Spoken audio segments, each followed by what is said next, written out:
안녕하십니까. 오늘은 2026년 1월 29일 목요일입니다. 네, 아이고, 한 달이 벌써 또 다 지나가고 있습니다. 오늘도 난세 영웅 흑행령을 아십니까? 52페이지부터 읽어보겠습니다. 특별한 능력. 내게는 어려서부터 특이한 능력이 있었다. 갓난아기 때 산후병으로 고통받는 어머니의 젖을 먹을 수 없었던 나는 동양젖을 얻어먹고 자랐는데 내게 젖을 준 동네 아주머니들의 지병이 낫곤 하여 앞다투어 내게 젖을 먹이려고 했다 한다.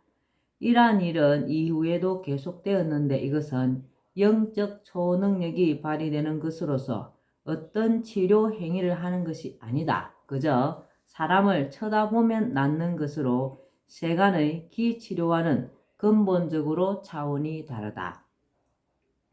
이러한 나의 영적 초능력의 실제에 대해서는 강남의 유명한 모 병원 병원장이었던 000 박사가 내 눈빛으로 병이 낫고 난 후 내게 통합의학진흥연구원과 내 능력에 대한 의학적 연구 계약을 주선했던 사실만으로도 알 수 있다.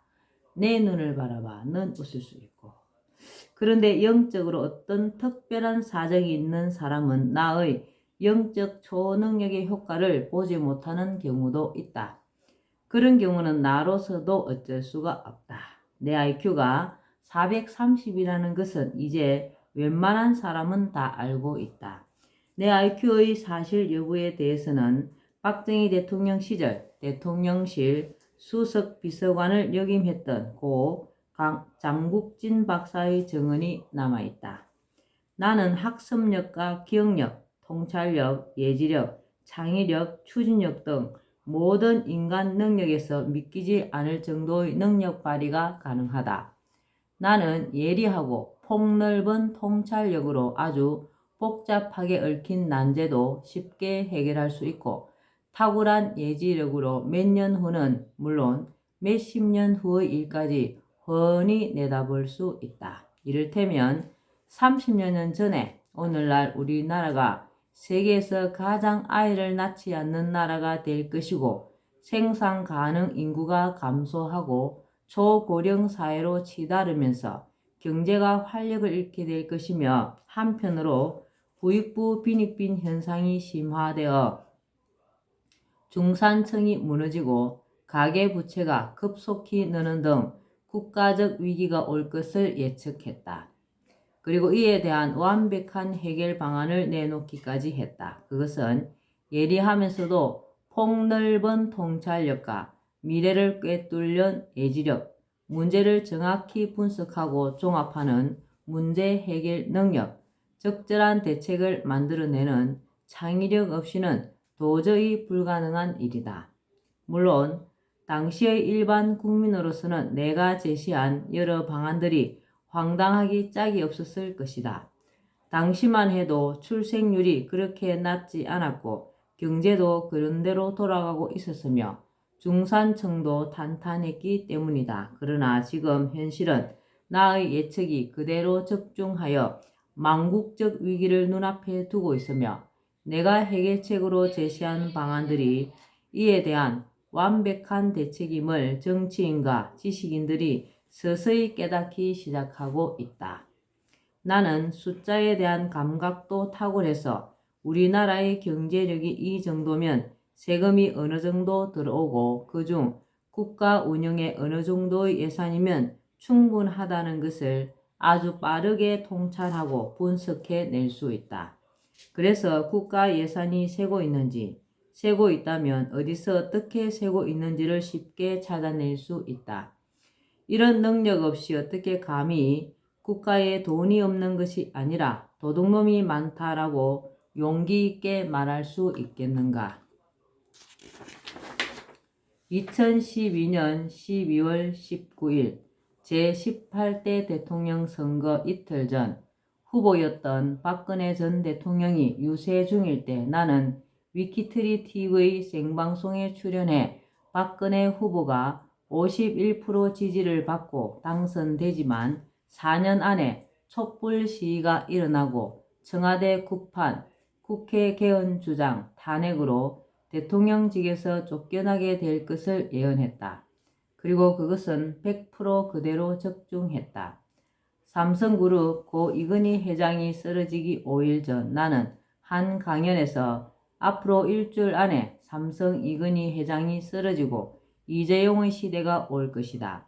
현재 삼성이 사용하는 청색 로고는 안정추구색이므로 도전추구색인 빨간색 로고로 바꾸어야 한다. 만약 바꾸지 않으면 앞으로 삼성은 이재용 부회장과 함께 엄청난 파란을 맞게 된다라고 예언했다. 그 강연이 있고 5일 만에 실제로 이건희 회장이 쓰러졌고 그 후 로고 색깔을 그대로 둔 상황에서 5년 이상 이재용 부회장의 구속과 재판이 이어지는 등 삼성이 어려움을 겪고 있다. 여기서 파란색에서 빨간색으로 로고색을 바꿔야 한다고 한 것에 대해 색깔 하나가 뭐 그리 대단한 영향을 줄 수 있겠는가 하고 우습게 생각할지 몰라도 색깔 하나, 이름 하나에도 놀라운 비밀이 들어있다. 나는 2015년 9월 24일 MNN과 힐러리 클린턴 대 도널드 트럼프가 맞붙는 미국 대통령 선거와 관련하여 인터뷰를 했다. 당시 MNN 기자가 나에게 트럼프 대통령과 비슷하다면서 트럼프에 대해 물었을 때 나는 트럼프가 미국 대통령이 되면 미국 경제가 활성화됩니다. 그런데 만약에 클린턴이 대통령이 되면 방위 산업체 먹여 살리는 경제로 전 세계 분쟁을 일으켜요. 한반도 전쟁이 일어날 가능성도 있다고 봐야죠. 클린턴은 무기 방위 산업체들이 밀어주는 사람이에요. 저 사람 트럼프는 자수성가한 사람이에요. 저 사람은 뭔가 생동감이 있고 국민에게 희망을 제시하고 뭔가 말을 뻥뻥 하는 것 같아도 아주 머리가 좋은 사람입니다. 저분은 미국의 아이콘이고 희망이에요 라고 말한 바 있다. 그 이후 토요 강연 때 전쟁을 안 하는 미국 대통령을 내가 만들어내겠다고 말한 적이 있는데 그것은 트럼프를 염두에 둔 발언이었고 이후 트럼프가 미국 대통령으로 당선되어 전 세계가 발칵 뒤집힌 것은 우리가 익히 아는 사실이다. 내가 트럼프를 마음에 두었던 것은 힐러리 클린턴은 방위산업체의 영향력 하에 있는 사람이지만 도널드 트럼프는 사업가 출신의 재력가로서 자력으로도 얼마든지 선거를 치를 수 있어 무기업자들로부터 비교적 자유로운 사람이었기 때문이다. 나는 30여 년 전 우리 토종 기업들을 보존하기 위해 상속세를 폐지해야 한다고 했는데 2020년 이건희 회장이 사망하면서 그 상속인이 약 11조 원이라는 상속세를 내야 하는 상황이 현실로 다가와 기업에 큰 부담이 되고 있다. 실제로 상속세 때문에 우리 토종 기업이 해외 자본에 넘어간 예도 상당하다. 이러한 미래를 바라보는 예지력 혹은 예측력은 국가를 경영하는 데 있어 장기적 계획을 세우고 다가올 문제 상황에 대한 대비책을 세우는 데 아주 중요한 능력이다. 내가 국가 최고 지도자가 된 경우에는 아시아 통일과 세계 통일을 쉽게 이룰 수 있다고 말하는 것도 전 세계를 머릿속에 두고 무엇을 어떻게 하면 된다는 것이 일목요연하게 정리되어 통일 계획과 구체적 방안이 모두 강구되어 있기 때문이다. 일반인의 눈에는 과장되게 생각될지 몰라도 나의 두뇌와 통찰력으로는 모든 계산이 빈틈없이 이루어져 아주 현실성 있게 계획되어 있다. 이 외에도 내게는 여기서는 밝히지 않은 많은 능력들이 있다. 내 이름의 위력도 그 중 하나이다. 일례로 우유의 내 이름 허경영을 부르면 우유가 썩지 않는다. 이는 누구든지 실험을 통해 확인할 수 있는 사실이다. 우유뿐이 아니다. 하늘궁에 있는 대형 케이크는 내 지지자 중 한 사람이 창당 이전 선물한 것인데 내 이름을 불러준 후 2년이 훨씬 지났는데도 수분 증발에 따른 약간의 형태 변화를 제외하고는 썩지 않고 여전히 그대로이다. 이 사실은 하늘궁에 오면 직접 확인할 수 있다. 상식적으로 이해하기 어려운 이러한 것들 때문에 사람들이 나를 이상한 사람으로 보기도 한다는 것을 모르는 바 아니지만 때가 되면 대부분 사람들이 내게 이런 신비한 현상이 왜 있는지 내가 강연을 통해 수없이 말하고 있는 것들, 예를 들면 신인이라든가 여러 영적인 능력 등에 대해서도 자연스럽게 이해하게 될 것이라고 생각한다. 신인으로서 내가 가진 여러 영적인 능력은 내가 세상에 군림하기 위해서가 아니라 내가 누구인지를 알려 인간 세상에 공의를 세우고 인류가 공존공영할 수 있도록 하는 나의 소명을 이루기 위한 것이다. 나의 소명을 이루기 위한 것이다. 이 지구상에 가장 잘 썩는 것이 시체고 물질로서 제일 먼저 상하는 것이 우유랍니다. 저희 집에도 우유가 오래된 우유가 엄청 많거든요. 이것도 23년 2월 6일 날 마트에서 사가지고 만들어낸 우유인데 이것이 아주 좋은 분류가 되어 있습니다. 소명을 받은 민족. 우리 국민은 세계 최고의 IQ를 자랑한다. 이것은 나만의 생각이 아니라 이미 과학적으로 연구된 결과이다. 영국과 핀란드의 대학에서 세계 185개국 국민의 평균 IQ를 조사했다. 조사 결과 홍콩이 107위로 1위이고 우리나라가 106위로 2위, 그 다음 3위는 일본과 북한이 105위로 동등했다. 그러나 홍콩은 중국에 속하기 때문에 중국인의 평균 IQ인 100과 합쳐서 계산해야 하므로 우리보다 훨씬 낮다. 한국인의 지능이 세계 최고인 셈이다. 우리보다 한참 못 사는 북한 사람들 역시 머리만큼은 같은 한민족답게 우수하다. 일본 사람들도 똑똑한데 그것은 한민족의 피가 섞였기 때문이다. 그러나 한반도에 자리 잡은 한국인을 따라오지는 못한다. 일본 최고 재벌은 손정희 회장으로 한국계이다. 한때 중국 최고 재벌이었던 알리바바의 마윈이 사업을 시작할 때 손 회장이 2천만 달러를 투자했으니 한국계가 중국의 최고 재벌도 만들어 주었다고 볼 수 있다. 내가 한민족의 IQ가 세계 최고라고 자랑을 늘어놓은 이유는 따로 있다. 이런 머리 좋은 민족의 능력이라면 세계의 경제의 중심에 설 수 있고 국제적인 지도국가로서 우뚝 설 수 있는 충분한 능력이 있다는 것을 말하고 싶어서이다. 우수한 민족, 한민족. 실제로 우리 민족은 대단히 우수한 민족이다. 세종대왕이 만든 한글은 세계인이 인정하는 세계 최고의 글자로 유네스코 세계기록유산으로 등록되었다. 발성 기간을 본뜨고 천지인을 응용한 창제 원리가 놀랍도록 과학적이다. 실용성도 탁월하여 표현할 수 없는 말이 없으며 배우기도 아주 쉽다. 또 컴퓨터 자판으로 세계에서 가장 빨리 칠 수 있는 글자로서 한자보다 60배 빠르고 영어보다도 2배가 빠른 IT 시대 최적의 글자이기도 하다. 유네스코에서는 해마다 세계에서 문맹 퇴치에 공이 큰 이들에게 세종대왕 문맹 퇴치상을 주고 있다.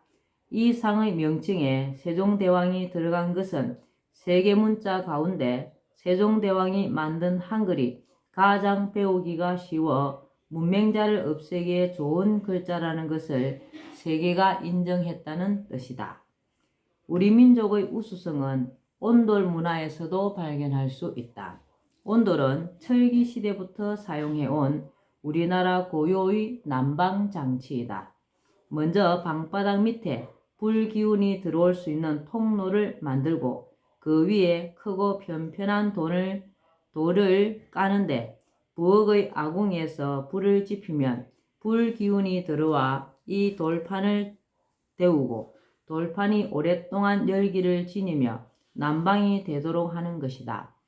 돌판으로 이루어진 부분을 구들이라 하고 돌판 한 장 한 장을 구들장이라고 한다. 또한 불길이 들어오는 통로를 고래 혹은 방고래라고 하는데 고구려나 고려라는 나라 이름은 바로 이 고래에서 비롯된 것이다.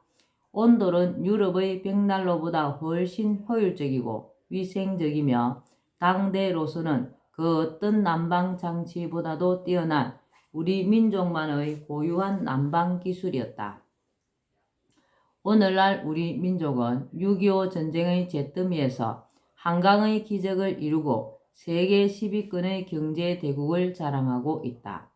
전 세계의 한류 열풍을 일으키는가 하면 IT 강국으로서 세계를 선도하고 있다.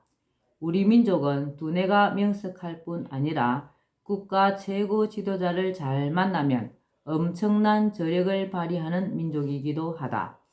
6.25 전쟁의 잿더미와 보릿고개 속에서 변변한 자원 하나 없던 우리나라가 탁월한 지도자 박정희 대통령을 만나 비약적인 발전을 이루어 경제 대국의 초석이 된 것이 그 신뢰이다.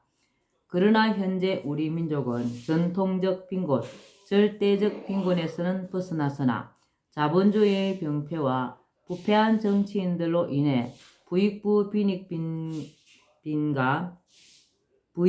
빈익빈이 심화되어 상대적 빈곤과 풍욕 속 빈곤을 겪으며 중산층은 몰락하고 서민들의 생활은 날로 피폐해가는 상황에 놓여 있다. 우리 민족은 다시금 위대한 지도자가 필요한 시점이다. 한민족은 머리만 우수한 것이 아니다. 널리 세상을 이롭게 하고 인간의 도리를 지키려고 애쓴 수준 높은 민족이다. 천부경과 삼일신고, 참전개경은 아주 오래된 민족 경전으로 하늘의 가르침으로 인간 세상을 교화하려는 내용을 담고 있다. 그 내용을 보면 일찍이 우리 민족이 왜 동방예의지국이라는 별명을 얻었는지 그 이유를 짐작할 수 있다. 또한 고조선의 건국 이념인 널리 인간을 이롭게 한다 하는 홍익인간 이념은 유사 이래 세계 그 어떤 민족이나 국가도 제시하지 못한 놀랍도록 수준 높은 건국 이념이다. 우리가 잘 알고 있는 영국의 역사학자 아놀드 토인비는 우리나라의 홍익인간 이념에 놀라움을 금치 못하고 미래 세계를 이끌어갈 핵심 사상이 되어야 한다고 했다. 25시라는 작품으로 노벨 문학상을 수상한 루마니아의 작가 콘스탄틴 게오르기도 우리나라의 홍익인간 이념에 매료되어 뜰에 무궁화를 심어놓고 한국을 생각할 정도로 한국 사랑이 대단했다고 한다. 효제, 충신, 예의, 염치는 우리의 8대 민족 정신으로 우리 민족은 부모에 효하고 형제간에 우애하며 나라에 충하고 사람 사이의 신의를 지키려 애썼다. 또 겸손과 예의를 중시했으며 불의에는 단호히 맞섰고 스스로 잘못을 저질렀을 때는 부끄러워할 줄 아는 민족이었다.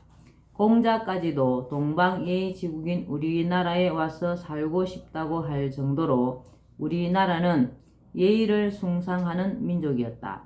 숱한 외침을 받으면서도 먼저 남의 나라를 침략하지 않는 평화를 사랑하는 민족이었으나 나라가 풍전등화의 위기에 놓이면 목숨을 초계같이 버리며 분연히 일어날 수 있는 어려운 기상을 지닌 민족이기도 했다.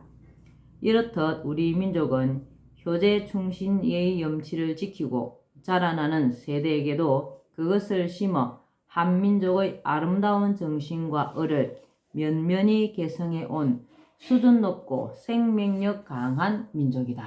예, 우리 한민족은 아주 훌륭한 민족입니다. 그래서 우리 신이님이 대한민국에 오셨답니다.